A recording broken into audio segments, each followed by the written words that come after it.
Om Namo Bhagavate Vasudevaya. Om Namo Bhagavate Vasudevaya. Om Namo Bhagavate Vasudevaya. Namo Bhagavate Vasudevaya. Om Namo Bhagavate Vasudevaya. Om Namo Bhagavate Vasudevaya. Today we're reading from Bhagavad Gita as it is, Bhagavad Gita chapter 10, entitled The Opulence of the Absolute. Text 42. Will you please record? We are recording. Yes. Oh, sorry. Thank you. It's happening. Yeah. That Bhakti Yoga Retreat is taking care of recording. Thank you. So we'll read the final text of chapter 10 of Bhagavad Gita. So this is 10.42. Today's July 11th, 2020. So text 42, chapter 10, Bhagavad Gita. Atava Bahuna Etena Kim Yatena Tava Arjuna Vishtabhya Aham Idam Kritsnam Eka Amshena Stita Jagat Attava Bahunaitenam Kim Yatena Tavarjuna Vistabhyaham idam kritsnam Ekam shena stito jagat Attava bahunaitena Kim gyatena tavarjuna Vistabhyaham idam kritsnam Ekam shena stito jagat Attava bahunaitena Kim gyatena tavarjuna Vistabhyaham idam kritsnam Ekam shena stito jagat Atava bahunaitena Kim gyatena tavarjuna Vishtavyaham idam kritsnam Ekam shena stito jagat Atava bahunaitena Kim gyatena tavarjuna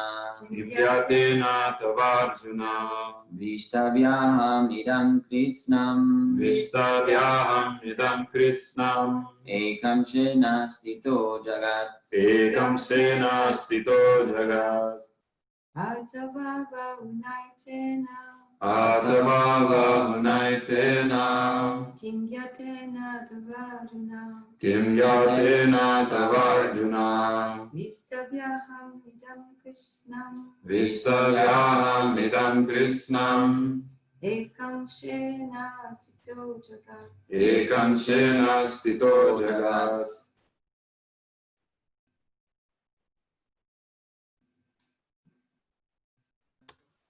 Would anyone else like to recite the verse?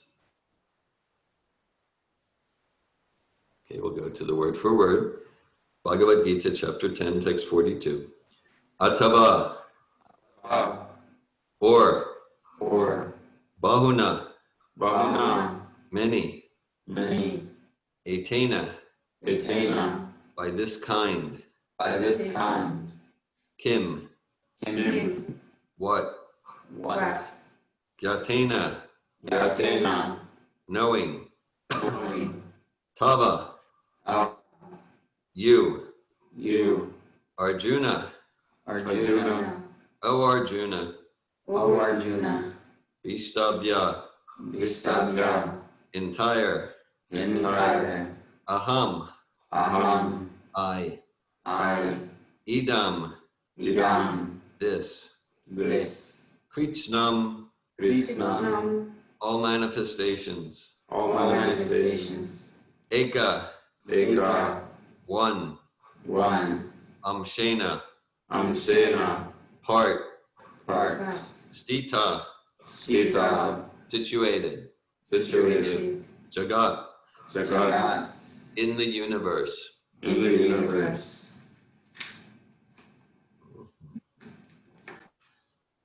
Translation. But what need is there, Arjuna, for all this detailed knowledge? With a single fragment of myself, I pervade and support this entire universe. Purport by His Divine Grace, A.C. Bhaktivedanta Swami Prabhupada. The Supreme Lord is represented throughout the entire material universes by His entering into all things as the Supersoul. The Lord here tells Arjuna that there is no point in understanding how things exist in their separate opulence and grandeur. He should know that all things are existing due to Krishna's entering them as Supersoul. From Brahma, the most gigantic entity, on down to the smallest ant, all are existing because the Lord has entered each and all and is sustaining them. Worship of demigods is discouraged herein because even the greatest demigods like Brahma and Shiva only represent part of the opulence of the Supreme Lord. He is the origin of everyone born, and no one is greater than him. He is Samatha, which means that no one is superior to him and that no one is equal to him. In the Vishnu mantra it is said that one who considers the Supreme Lord Krishna in the same category with demigods, be they even Brahma or Shiva, becomes at once an atheist. If, however, one thoroughly studies the different descriptions of the opulences and expansions of Krishna's energy, then one can understand without any doubt the position of Lord Sri Krishna and can fix his mind in the worship of Krishna without deviation. The Lord is all-pervading by the expansion of his partial representation, the Supersoul, who enters into everything that is. Pure devotees therefore concentrate their minds in Krishna consciousness in full devotional service. Therefore, they are always situated in the transcendental position. Devotional service and worship of Krishna are very clearly indicated in this chapter in verses 8 to 11. That is the way of pure devotional service. How one can attain the highest devotional perfection of association with the Supreme Personality of Godhead has been thoroughly explained in this chapter. Thus end the Bhaktivedanta purports to the 10th chapter of the Srimad Bhagavad Gita in the matter of the opulence of the Absolute. Amagadantamirantasya Gananjana Shlakaya Chakshurmilitam Yena Tasmai Shri Gurave Namaha Shri Chaitanya Manobishtam Stapitam Yena Bhutale Swayamupa Kadamayam Dedati Svapadantikam Vandeham Shri Guru Shri Uta Padakamalam Shri Gurun Vaishnavam Cha Shri Rupam Sagrajatam Saganaragnatam Vitam Tam Sajivam Sadvaitam Savadutam Parijana Sahitan Krishna Chaitanya Devam Shri Radha Krishna Padan Sagana Lalita Shri Visakanvitam Scha Hey Krishna Karuna Sindhu Dinabandhu Jagatpate Gopisha Gopika Kanta Radhakanta Namostate Tapta Kanchana Gorange Radhe Vrindavaneshwari Vishabhanu Sute Devi Pranamami Hari Priye Panchakalpatayubhyascha Kripa Sindhubhyeva Cha Patitanan Pavanebhyo Vaishnavebhyo Namo Namaha. Jai Shri Krishna Chaitanya Prabhu Nityananda Shri Advaita Gadadara Shri Vasari Gaura Bhaktivinda. Hare Krishna, Krishna Krishna, Hare Hare, Hare Rama, Rama Rama, Hare Hare. Namo Vishnu Padaya, Krishna Prastaya Bhutale, Srimate Bhaktivedanta Swamini Ti Namine. Namaste Saraswati Deve Gauravani Pacharine, Nirvishesha Shunyavadi Paschatya Desha Tarine. Atava Bahunaitena Kim Yatena Tavarjuna Vistabhyaham Idam Kritsnam Ekam Shena Stito Jagat. But what need is there, Arjuna, for all this detailed knowledge? With a single fragment of myself, I pervade and support this entire universe. This is the final verse of chapter 10 of Bhagavad Gita. And on Arjuna's request, Krishna is given all this detailed knowledge. And then here in the last verse, he's saying, well, what's the point of all that, really? What's the point of all that? And so let's delve into this and understand that. In the previous verse, Krishna said, Yad yad vibhuti mat satvam shrimad urjitam eva vata tat eva avagachat tvam mamatesham sambhavam. Know that all beautiful, glorious, and mighty creations spring from but a spark of my splendor. Yes. So chapter 10 is a very phenomenal chapter. The first paragraph here of the purport, Prabhupada's, he's like giving a purport to this verse, text 42. Then the second paragraph, he's sort of giving somewhat of a summary of the 10th chapter. The first part is about the demigods in relation to Krishna. Krishna says in the second verse of the second chapter, Ahamadiri Devanam Maharshinam Chasar Vasha. He says, I am the source of all the demigods and the sages. Krishna's not, well, he's one of the prophets, he's one of the demigods, he's one of the great sages. Now he's the source of the demigods and the sages and the prophets. Then Prabhupada specifically mentions in the second paragraph here, chapter 10, text 42 of Bhagavad Gita, Prabhupada specifically mentions verses 8 to 11 of chapter 10. So verses 8 to 11, they are the seed verses of Bhagavad Gita. So they're like the four essential nutshell seed verses of Bhagavad Gita. And so Prabhupada specifically mentions them in his summary of the chapter in the last paragraph of the chapter purports. Okay, and it's all about devotional service. All right, so then chapter goes on, and Arjuna says, tell me about your wonders, tell me about your glories. And Krishna says, okay, I'll tell you about some of them, but they're inexhaustible. So I thought to just, so starting with text 20 of chapter 10, I'll just read read some of the English translations for about 20 verses or so, just to get a feel of this detailed knowledge that Krishna is talking about in text 42. So starting with text 20, Krishna says, I am the self, O Gudakesh, seated in the hearts of all creatures. I am the beginning, the middle, and the end of all beings. Of the Adityas, I am Vishnu. Of lights, I am the radiant sun. I am Marichi of the Maruts, and among the stars, I am the moon. Of the Vedas, I am the Samaveda. Of the demigods, I am Indra. Of the senses, I am the mind. And in living beings, I am the living force, knowledge. Of all the Rudras, I am Lord Shiva. Of the Yakshas and Rakshasas, I am the Lord of Wealth, Kuvera. Of the Vasus, I am fire, Agni. And of the mountains, I am Meru. Of priests, O Arjuna, know me to be the chief, Brihaspati, the Lord of devotion. Of generals, I am Skanda, the Lord of war. And of bodies of water, I am the ocean. Of the great sages, I am Brigu. Of vibrations, I am the transcendental Om. Of sacrifices, I am the chanting of the holy names, Japa. And of immovable things, I am the Himalayas. Of all trees, I am the holy fig tree. And among sages and demigods, I am Narada. Of the singers of the gods, Gandharvas, I am Chitrarata. And among perfected beings, I am the sage Kapila. Of horses know me to be Uchai Shrava, who rose out of the ocean, born of the elixir of immortality. Of lordly elephants I am Airavata, and among men I am the monarch. Of weapons I am the thunderbolt, among cows I am the Sarabi, givers of abundant milk, of procreators I am Kandarpa, the god of love.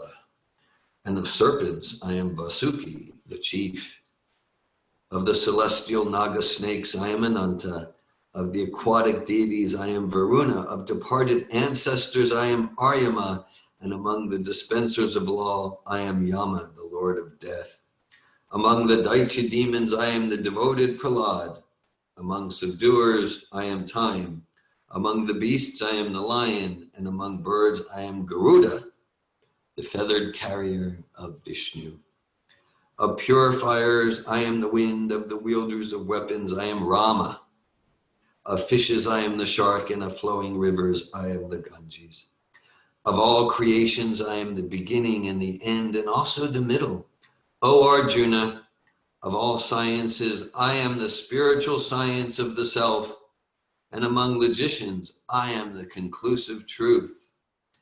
Of letters I am the letter A, and among compounds I am the dual word. I am also inexhaustible time, and of creators I am Brahma, whose manifold faces turn everywhere. I am all devouring death, and I am the generator of all things yet to be. Among women I am fame, fortune, speech, memory, intelligence, faithfulness, and patience. Of hymns I am the Brihat Sama sung to the Lord Indra, and of poetry I am the Gayatri verse sung daily by Brahmins. Of months I am November and December, and of seasons I am flower-bearing spring. I am also the gambling of cheats, and of the splendid I am the splendor. I am victory, I am adventure, and I am the strength of the strong. Of the descendants of Vrishni I am Vasudev, and of the Pandavas I am Arjuna. Of the sages I am Vyas, and among great thinkers I am Ushana. Among punishments I am the rod of chastisement, and of those who seek victory I am morality. Of secret things I am silence, and of the wise I am wisdom.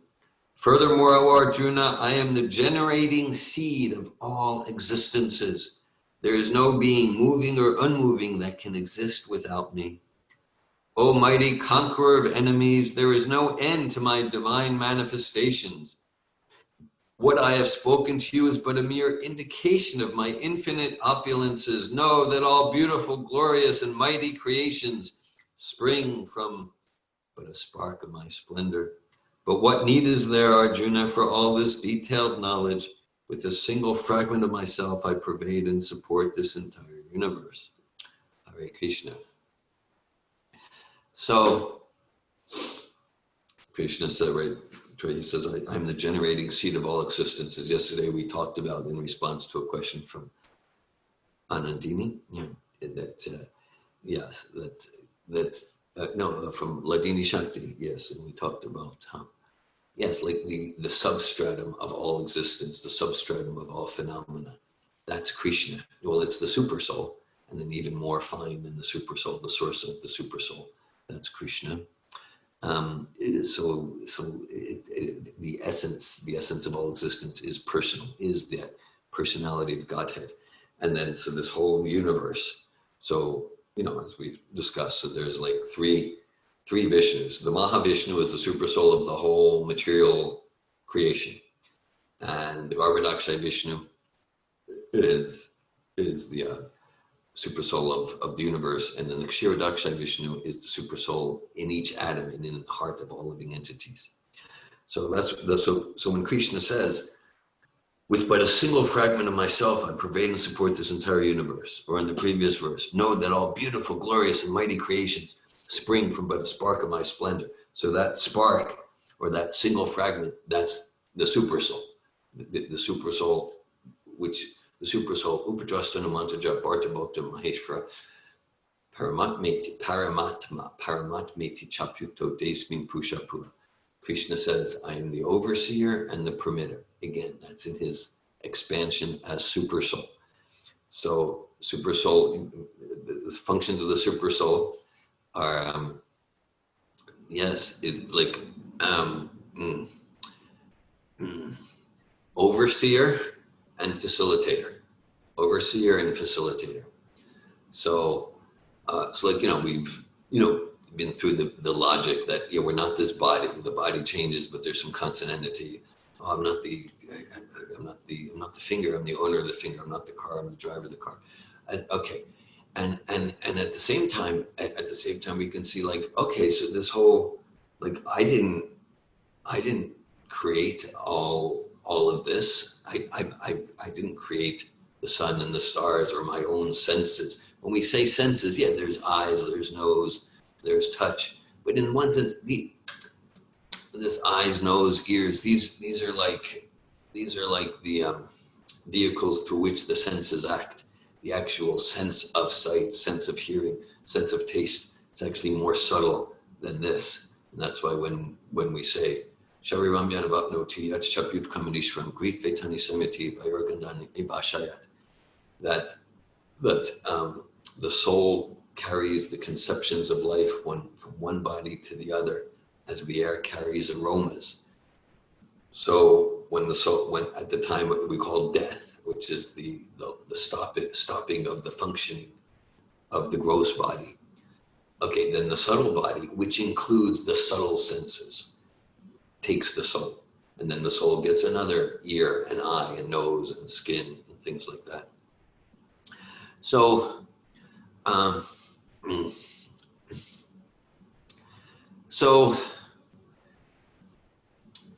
so why is Krishna giving all this detailed knowledge? If then at the end he says, but what need is, he asks rhetorically, what need is there? So there is a need because in conditioned life, we can study ourselves, and we can get to know something about our source. We can study the universe and get to know something about the source of the universe. Now, when we've really come to the pinnacle and we understand the source, Sri Krishna, the personality of Godhead, and we're relating with Krishna like Arjuna is relating to Krishna, then it's like, what need is there of all this detailed knowledge once we're there? In order to get there, it's very helpful to learn to see God in nature, And as we've discussed in some recent discussions, we can see, I am conscious and I want happiness. Okay, so therefore, my source must be personal and conscious and seeking happiness, ananda mayo bhyasat. Just like the sun, we like by studying the sun rays, we can understand something about the sun globe. The sun rays they heat and they illuminate. Okay, so the sun globe heats and illuminates. Okay, by studying the drop, we can understand something about the ocean, right? Like if we study the drop, then we understand a lot about the chemical constituency of the whole ocean. Okay, and at the same time, like if we're realizing the ocean, so a key point here is that yes, so we the spirit soul and the universe, which is another energy of the Supreme Personality of Godhead, we have some similarity to source, to the Supreme Personality of Godhead. We have we're not completely different. Just like the sun rays aren't completely different from the sun, the drop is not completely different from the ocean. We have some similarity. We're not completely different and we're not exactly the same. We can't say the drop is exactly the same as the ocean. No, the ocean has tidal waves of 100 feet. The ocean, in the ocean you can surf and sail. You can't do that in a drop. Okay, So there are differences.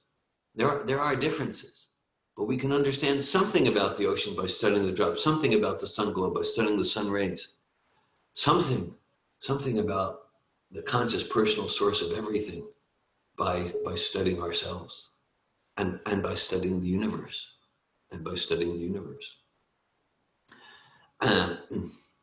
So, yeah. So that's, so the purpose, the goal of giving what Krishna is calling this detailed knowledge is to give us ways to see God in nature. Give us ways to come towards bhakti, come towards pure, loving, devotional service to Sri Krishna, the personality of Godhead, through studying ourselves, through studying the universe, through studying nature. Most mornings we study the Srimad Bhagavatam. Srimad Bhagavatam, it's said to have 10 basic subjects. Creation, secondary creation, liberation, dissolution, like that. But not 9 of the subjects are all meant to bring us to the 10th, the Summum Bonum. That's Krishna book. That's the 10th canto. That's the 10th canto. And so,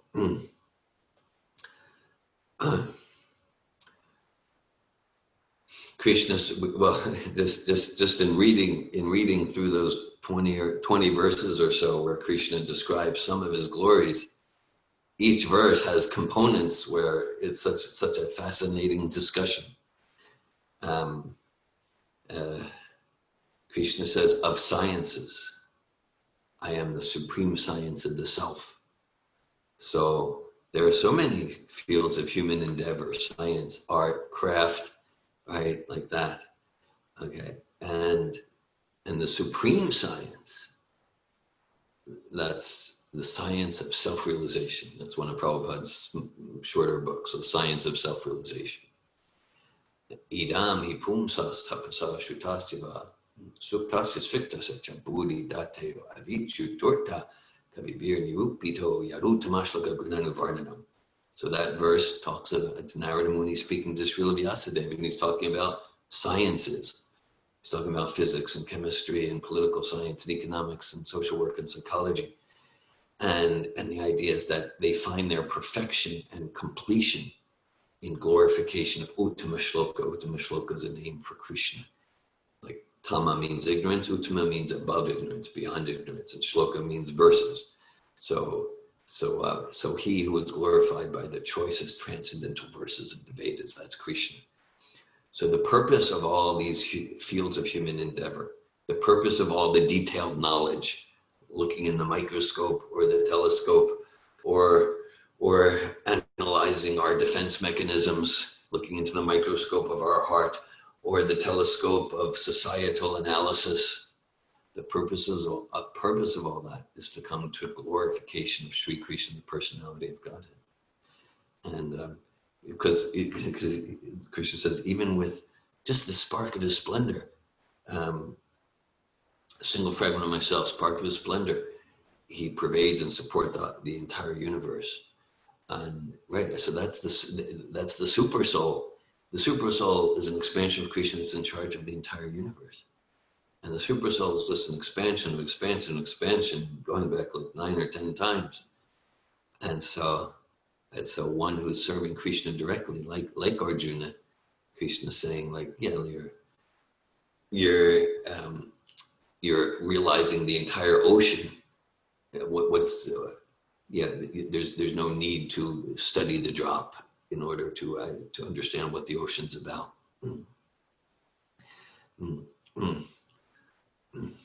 So so this is a vital point, that there are so many processes, so many processes, and in Bhagavad Gita, in Bhagavatam, in different spiritual shastras, and they're all meant, like Krishna says, Bhakti Mama Vijanati Avinash Tasmi Tattvatam Tattvatogya Vishite Tadanantram. He says, only by devotional service can I be known as I am. Can I be known as I truly am. He never says, get for mam or yogi mam, not by mystic process or karma or jnana.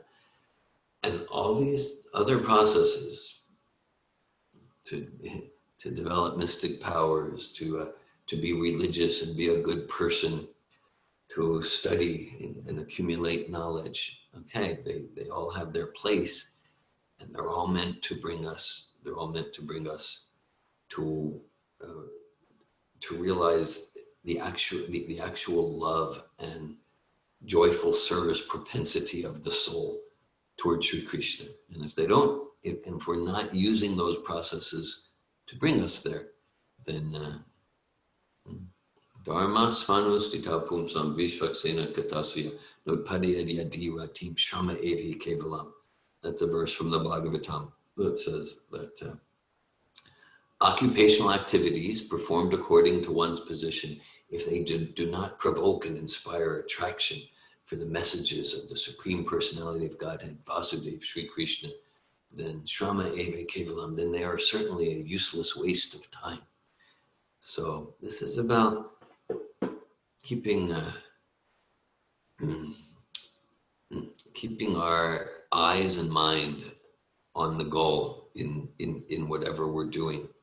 And this is because chapter 6 is about, it's a lot about the physical yoga process, and it culminates in Krishna saying, Yogi nama api sarvesham madgiten antaratmana shradavan bhajate umham samayuktatamomata. And the goal is to worship and serve me with love and devotion. This chapter is about nature. Okay, so the goal of all that is to come to realize Krishna like Arjuna is realizing Krishna there on the chariot. That's the Supreme Personality of God. Because it's in this chapter. This chapter has so many. It's 42 verses, which is it's not the longest chapter. There's longer chapter. There's so many sections. Because after the seed verses, then there's the verses where Arjuna says param bhavam. Arjuna completely comes out of Maya in this chapter, and he realizes you are the Supreme Personality of Godhead, and all the great sages know this about you. Of course, Arjuna's Maya, that's a pastime between Arjuna and Krishna. We understand that, but we know towards the beginning, Arjuna says, Karpanya dosha patasvabhava Prichami tvam dharma samud cheta yatreyasyan Nichaya bui tanme shishasteham sariman tam prapanam. Arjuna says, yes, I'm lost, I'm confused, and I've lost my composure due to weakness. And in this condition, I ask you, please instruct me. Now I'm a disciple. Now I'm a soul surrendered unto you. So it's a story of transformation, the transformation of Arjuna. So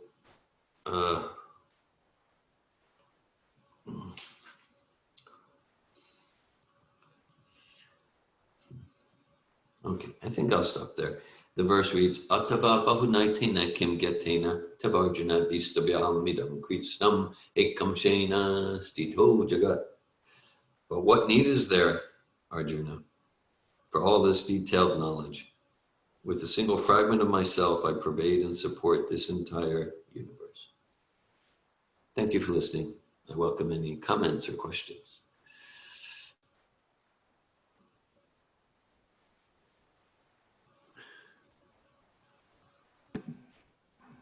Yeah, I was wondering,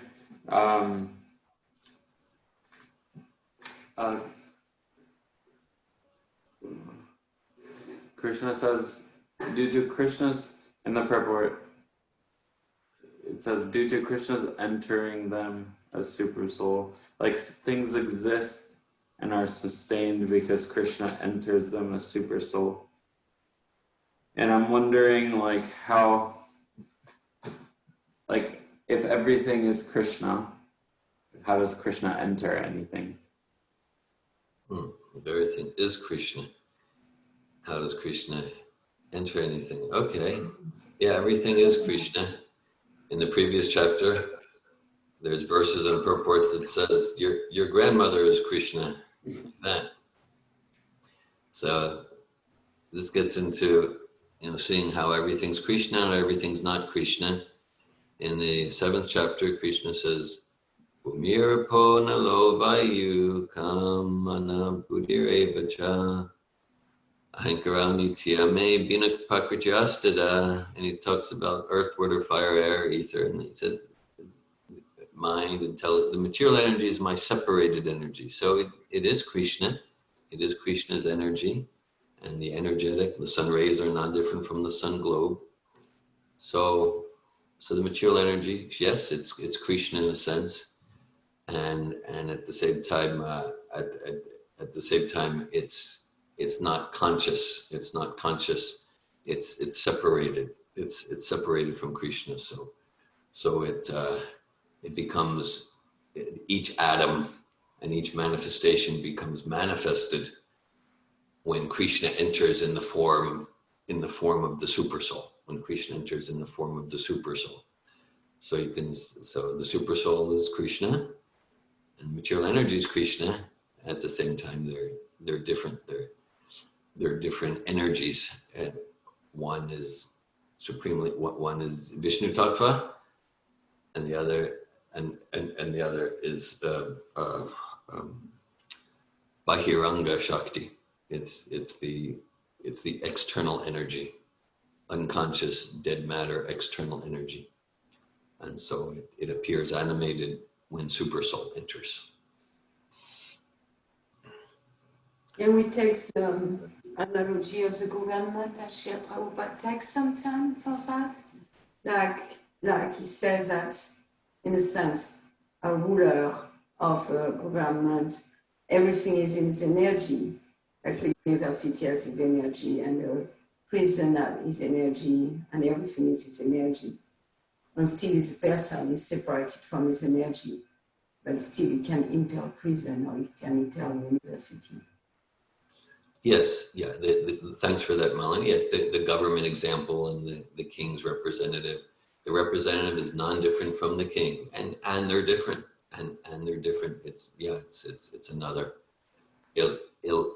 illustrative analogy of this principle of simultaneous oneness and difference.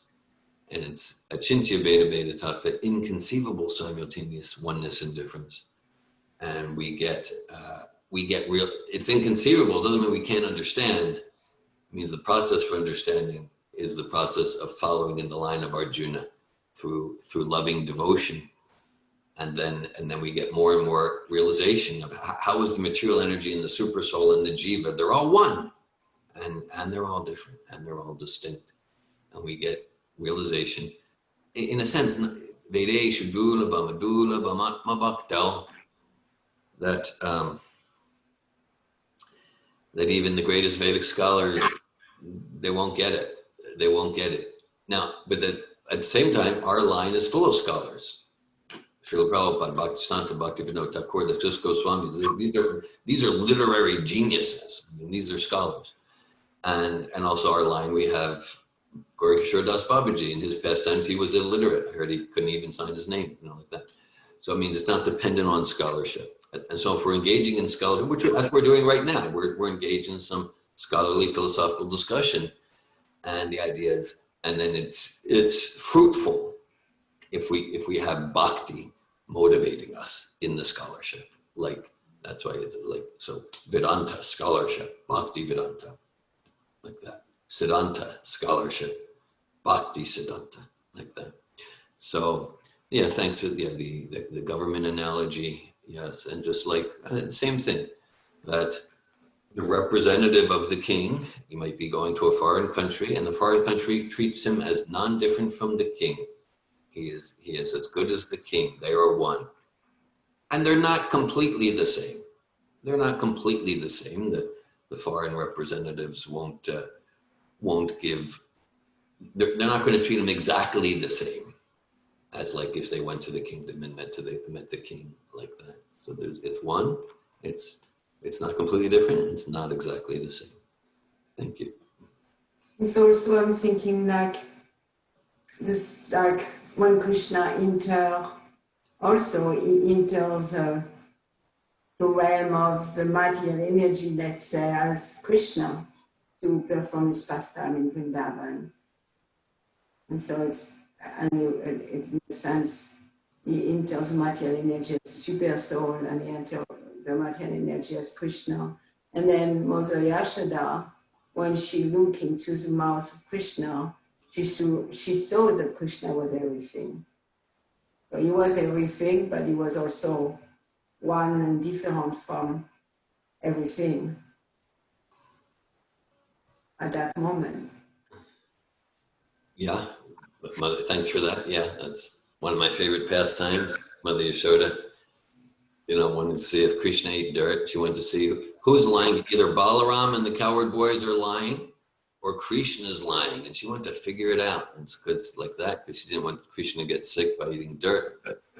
And then the pastime just goes to this whole other mystical place, and so she's even seeing herself looking in Krishna's mouth, seeing herself looking at Krishna. It becomes this infinite regress, and she sees the whole universe. So that's another oneness and difference.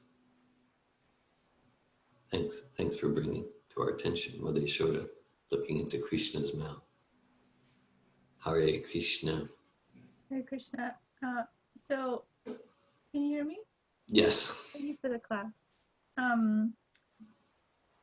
So, Krishna enters into the material world or dead matter. Yeah. So, the objects around, the things that aren't alive, are those dead, or do they have atoms? And is Krishna in every atom in the dead objects around us? Yeah. That gets into a very intricate and somewhat esoteric discussion. So I would say, okay, I like your question. And for the most part, Prabhupada will speak about, look, it's dead matter. It's dead matter. It's not conscious. That's what we'll hear 99.5% of the time. It's dead matter. And if we go into it more fully, right, there's super soul, maybe even jiva with it. There's definitely super soul within each atom. So that's life. So actually nothing's dead. Actually nothing's dead. Still, to help us kind of understand the distinction between material energy and spiritual energy, then for the most part, the Acharyas and Srila Prabhupada, they'll talk about it as inanimate, unconscious. But from another point of view, it's just, okay, that chair has, I don't know what's the number, like quadrillions of atoms or something. And in each atom is the super soul. And the soul leaves the body's dead. But again, this body has so many atoms, super soul needs so many germs, so many bacteria. There's jiva and super soul in each atom, jiva in each bacteria and like that. So there's so much life everywhere. And so sometimes, rarely, but sometimes that true perspective is emphasized, that even what we generally call inanimate, unconscious, dead matter, there's so much life. It's true.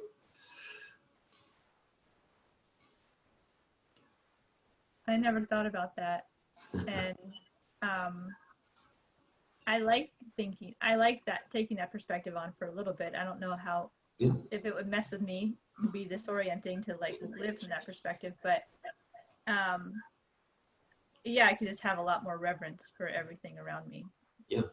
And respect. And so I could see how it could be supportive of the devotional mood or mentality to just respect even the things that have died, and they're transformed their form, but it's still Krishna's energy. Thank you. Krishna, thank you, Dominic. And there's a few conversations. I don't even know if it's so much lecture, but there's a few kind of conversations where the conversation between Prabhupada and some of his disciples, it goes there. And Prabhupada presents, let's call it a more esoteric aspect of the truth in this way. And so it's definitely an aspect, but in the sense just for basic understanding, to understand, okay, here's life, okay, and the body is actually dead till the spirit soul is there. And the idea is just to support us to relate to the different energies of Krishna in a way where we get more and more realization that we are not dead matter, that we are Jiva soul, and we are inherently servants of the Supreme Soul. So to help us relate to different energies, this is dead matter, and if we indulge in material sense gratification, then in a sense we're trying to get fulfillment and happiness through death, through dead matter, and we'll become more and more envious of Krishna, the supreme enjoyer, and so encouraging us to dedicate our life to the supreme science of life, the supreme science of the self. So thanks for that, Dominique. It gets to some esoteric aspects of Prabhupada's teachings.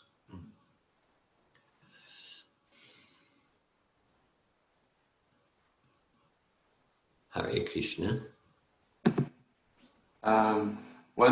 Whenever I've read from this chapter, especially the different opulences, and when Krishna talks about fish, I am the shark, or stars, I'm the moon, of Rudras, I'm Shiva, of creators, Brahma. I often wonder, like, is this just metaphor to help me, like, okay, the most powerful fish is sharks, I guess. So like Krishna is so powerful. But is there also like an aspect, like we talked about in not too long ago in readings from the Srimad Bhagavatam, where Brahma is a jiva, but he's like basically jiva at its full potential, and then like Shiva has like a different potential. So like are sharks somehow more Krishna than goldfish? Like, I don't know. Yeah, or are lions more Krishna than the squirrel? Yeah. Yeah. Right.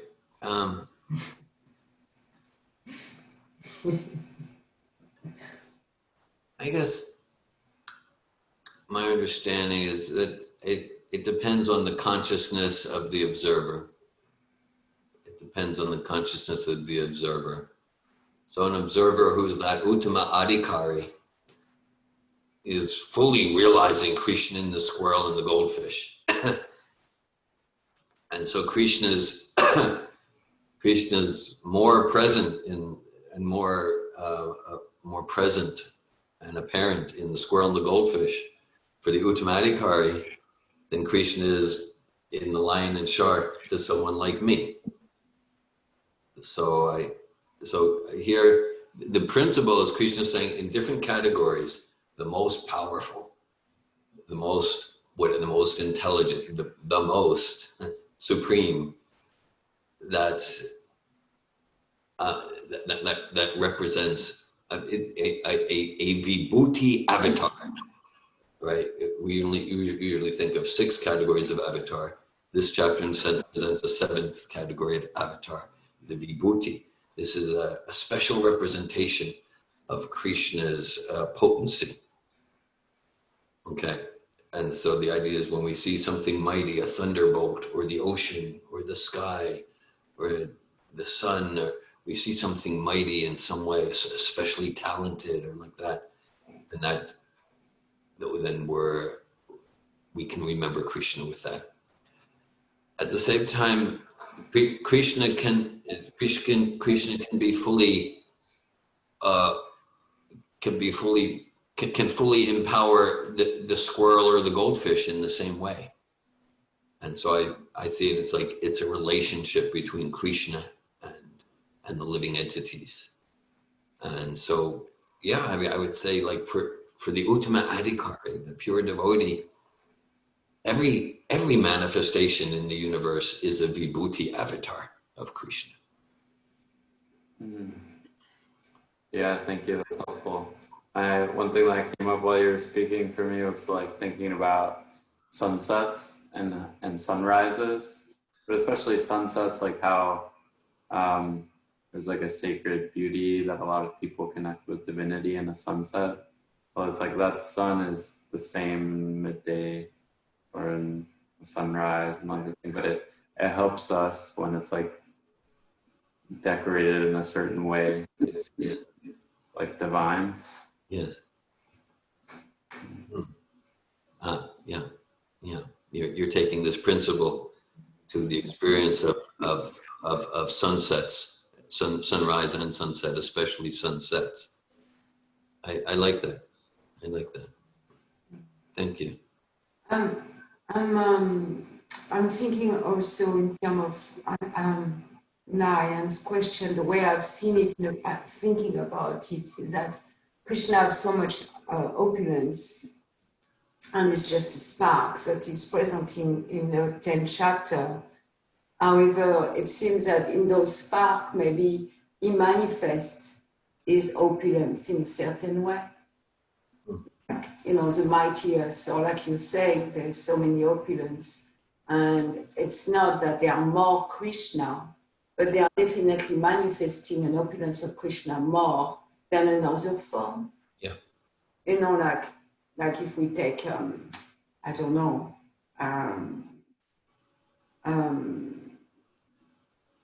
Toyota.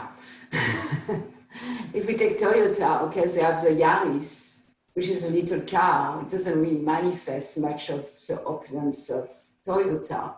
And then they go to, you know, Daytona with their super powerful sport car. And there they're really manifesting their opulence. And it's not like the Yaris is less Toyota than the cars that does the Daytona, whatever they do there. But at the same time, it does manifest the opulence of Toyota in a way that can be mighty and seen. I like that. I like the Toyota metaphor. I think it works. I think it works. And so clearly, like the race car or the Lexus is the fullness of the opulence of Toyota is more manifest than in the Yaris. And there could be someone who just like is so much in awe and wonder and discovery seeing the Yaris, like, yeah, and this, like, wow, Mr. Toyota, the founder of the company, wow, this is amazing. And then simultaneously there could be others who they're seeing the race car or the Lexus, and they're just disregarding it. They're not getting it. They're not getting it, even though the full opulence is there. Yeah, and they are not less Toyota. Like, you know, goldfish is not less Krishna than the shark, but the shark somehow manifests an aspect of Krishna, an opulence of Krishna in a bigger way. Thank you, Malini. Bhakta George. Hare Krishna, David. I'm connecting with what you were saying during your sharing, that we get a glimpse of that personal, conscious source of everything by studying ourselves and studying the universe. And that a lot of kind of studying the universe, I guess, you can look at like what our vocation is, what our job, and how endeavoring to be focused on Krishna as we execute our job is kind of like a worthwhile. It's a life, spent with meaning. It's a well-spent life. And I'm just kind of reflecting on how much of, like we have this Varnashram system that Prabhupada mentions, but so much, at least of my personal upbringing and my friends and everyone that I've known to this point has been not about using our jobs to do that. It's been all about, being, having prestige, having wealth, having, the nice car, the beautiful wife, and so forth. And I'm appreciating like how much adjustment and how much misery that brings. And also like how much adjustment is necessary to change trajectory. And so like even like looking at or even like parenthood, just like as a vocation itself, it's like looking at Saraswati and trying to kind of, I'm appreciating how much adjustment it takes to kind of, even within one's career, what to say about abandoning a career or switching altogether. So many decisions that have to happen, I guess. But it's so much adjustments to try and kind of use our profession or be engaged in it in a way that does not get us more entangled into Maya, doesn't get me more like, so yeah, I just wanted to share that. Thanks for sharing, George. What I'm getting from your sharing is, like this Krishna consciousness, if we really get it, it's a completely different paradigm. It's not taking the paradigm of materialism or even the paradigm of religion and kind of adding to it. It's really quite a different paradigm. And externally, as we immerse ourselves in Bhakti Yoga, externally we might choose, according to our service, that our life might look pretty much the same. We might not change the externals, or we might, right? But as far as the internal consciousness, it's quite a different paradigm from Dharma, Artha, Kama, Moksha.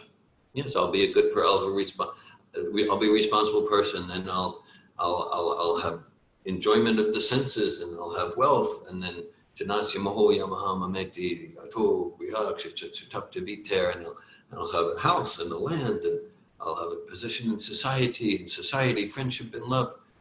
And that's why Bhagavatam starts Dharma Project Kortaja Parmanima Saranam Satam, completely rejecting all materially motivated religion. We talked yesterday. It was yesterday. Gave the example. In the 60s in Boston, the Prabhupada's disciples were coming to him because there were the riots between the police and kind of the hippie protesters. And the disciples asked, Prabhupada, which side are we on? And Prabhupada said, they are on the same side. It's like, but externally they look so much different from the view of devotion, from the it's all attached to gross or subtle sense gratification, whether in the form of beer or cigarettes or having sex in a nice house or in the forest or whatever it is. And so this is a completely different paradigm. It's a completely different paradigm. And so Prabhupada Prabhupada was a real revolutionary, completely smashing paradigms and giving something that for the conditioned soul, this is really new and fresh. Thank you, David. Hare Krishna. Hare Krishna. Bhagavad Gita ki jai. Srila Prabhupada ki jai. Hare Krishna. Jai, thank you. Hare Krishna. Haribol. Cool.